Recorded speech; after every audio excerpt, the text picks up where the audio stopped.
नागवडे, इयत्ता 6वी, शाळा जिल्हा परिषद प्राथमिक शाळा बाबुलसर बुद्रुक. तुम्हा सर्वांना 26 जानेवारी म्हणजेच प्रजासत्ताक दिनाच्या खूप खूप शुभेच्छा.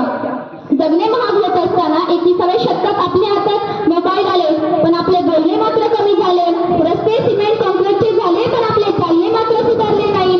पैशाच्या जोरावर हजारो किलोमीटर दूर असणारे सूर्य चंद्र तारे आपण दूरबिणीच्या साह्याने जवळ करून पाहिले, पण आयुष्यभर शेजारी राहणाऱ्या माणसांबरोबर प्रेमाचे संबंध मात्र आपण निर्माण करू शकलो नाही. इंजेक्शनच्या माध्यमातून आपण आपले आयुर्मान वाढवले, पण आरोग्य मात्र सुधारू शकलो नाही.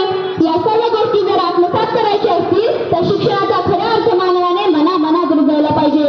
मंडळी, जगणं इतकं सुंदर आहे, अनुभव तुम्हास येत जाईल. मंडळी, जगणं इतकं सुंदर आहे, अनुभव तुम्हास येत जाईल. प्रयत्न करायला विसरू नका, मार्ग तुम्हाला सापडत जाईल. प्रयत्न करायला विसरू नका, मार्ग तुम्हाला सापडत जाईल. जीवन एक रंगभूमी आहे. जीवन म्हणजे घडीचा डाव आणि जीवन म्हणजे संघर्ष. जीवनाच्या अशा दोन व्याख्या थोर पुरुषांनी मांडल्या आहेत. जीवन म्हणजे ऊन सावलीचा खेळ असतो, त्यात सतत सुख दुःख येतच राहतात. एवढ्याशा आयुष्यात खूप काही हवं असतं, एवढ्याशा आयुष्यात खूप काही हवं असतं, पण जे हवं असतं तेच मिळत नसतं. पण जे हवं असतं तेच मिळत नसतं. चांदण्यांनी भरूनही आपलं आभाळ मात्र रिकामं असतं. चांदण्यांनी भरूनही आपलं आभाळ मात्र रिकामं असतं. जीवन ही मानवाला मिळालेली देणगी आहे, तिचा चांगल्या पद्धतीने वापर करणे महत्वाचे असते.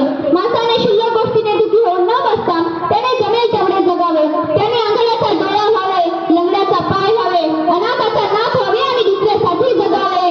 जगावे आणि जगू द्यावे. जगता जगता जीवनाकडे पहावे. माणूस राग जितक्या सहजतेने व्यक्त करतो तसा आनंदही व्यक्त केला असता तर जगण्याला किती मजा आली असती, नाही का? माणसाच्या निम्म्या समस्या व्यक्त केलेल्या रागामुळे आणि कधीही व्यक्त न केलेल्या प्रेमामुळे निर्माण होतात. निर्णय चुकतात आयुष्यातले आणि आयुष्य चुकत जातं.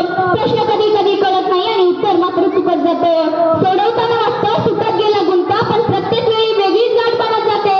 दाखवणाऱ्याला वाट माहीत नसते, चालणाऱ्याचे ध्येय मध्ये हरपून जातं. वाटतात तेवढ्या सोप्या नसतात काही गोष्टी. अनुभव म्हणजे काय हे तेव्हाच कळतं. असे मित्र बनवा जे कधी साथ सोडणार नाहीत आणि असे प्रेम करा ज्यात स्वार्थ असणार नाही. असे हृदय बनवा ज्याला कधीच तडा जाणार नाही आणि असे हास्य करा ज्यात रहस्य असणार नाही. असा स्पर्श करा ज्याने जखम होणार नाही आणि अशाच लोकांशी जवळीक बनवा जे वेळेला तुमची सावली आणि वेळेला तुमचा आरसा बनून उभे राहतील. कारण सावली कधी साथ सोडत नाही आणि आरसा कधी खोटं बोलत नाही. कारण सावली कधी साथ सोडत नाही आणि आरसा कधी खोटं बोलत नाही. स्वप्न पूर्ण झालं नाही म्हणून रडायचं नसतं. स्वप्न पूर्ण झालं नाही म्हणून रडायचं नसतं. रंग उडाले म्हणून चित्र फाडायचं नसतं. रंग उडाले म्हणून चित्र फाडायचं नसतं. फक्त लक्षात ठेवायचं की सगळंच काही आपलं नसतं.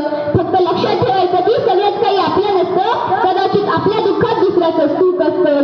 हव्या असणाऱ्या सगळ्याच गोष्टी माणसाला मिळत नसतात, पण नको असणाऱ्याच गोष्टी माणसाला का हव्या असतात याचं उत्तर सुरेश भटांनी अगदी छान सांगितलं आहे. आयुष्य खूप छान आहे पण थोडेसे लहान आहे. आयुष्य खूप छान आहे पण थोडेसे लहान आहे. रडतोस काय वेड्या, लढण्यात शान आहे. रडतोस काय वेड्या, लढण्यात शान आहे. वाटेतही फुलांची फुलती कमान आहे. वाटेतही फुलांची फुलती कमान आहे. उचलून घे हवे ते दुनिया दुकान आहे. दुनिया दुकान आहे. सुखासाठी कधी रडावं लागतं तर कधी हसावं लागतं. कारण सुंदर धबधबा बनायला पाण्यालाही उंचावरून पडावं लागतं. पाण्यालाही उंचावरून पडावं लागतं. चार चौकात बसण्यापेक्षा कधीतरी समुद्र किनाऱ्यावर जाऊन बसावं. आठवणींना सोबत घेऊन बसावं. आयुष्य अजून सुंदर वाटतं. आयुष्यातील सर्वात मौल्यवान गोष्ट म्हणजे आनंद. आणि गमतीची गोष्ट अशी की मौल्यवान असूनही परमेश्वराने आपल्याला ती विनामूल्य दिली. आणि त्याहूनही गमतीची गोष्ट अशी की बऱ्याच जणांना आयुष्य संपेपर्यंत त्याचा पत्ताच लागत नाही. आनंद हा अगदी फुलपाखरासारखा असतो. त्याचा पाठलाग केला की तो दूर पळतो आणि निश्चिंत बसले की अलगदपणे खांद्यावर येऊन बसतो. मग प्रश्न सुटण्यासारखा असेल तर काळजी करण्याचे कारण काय? आणि जर प्रश्नच सुटत नसेल तर काळजी करून उपयोग तरी काय? कारण पराभवाने माणूस संपत नाही तर तो प्रयत्न थांबवतो तेव्हा तो संपतो. त्यामुळे संकटात प्रत्येक वेळी स्वतःला सांगत राहा की शर्यत अजून संपली नाही, कारण मी अजून जिंकलो नाही. कारण मी अजून जिंकलो नाही. छूले आसमान जमीन की तलाश न कर, दिले जिंदगी खुशी की तलाश न कर. बदल जाएगी तकदीर खुद ही मेरे दोस्त, मुस्कुराना सीख ले वजह की तलाश न कर. मशहूर होना मगर मगरूर न होना, छूले कदम कामयाबी के लेकिन अपनों से कभी दूर न होना.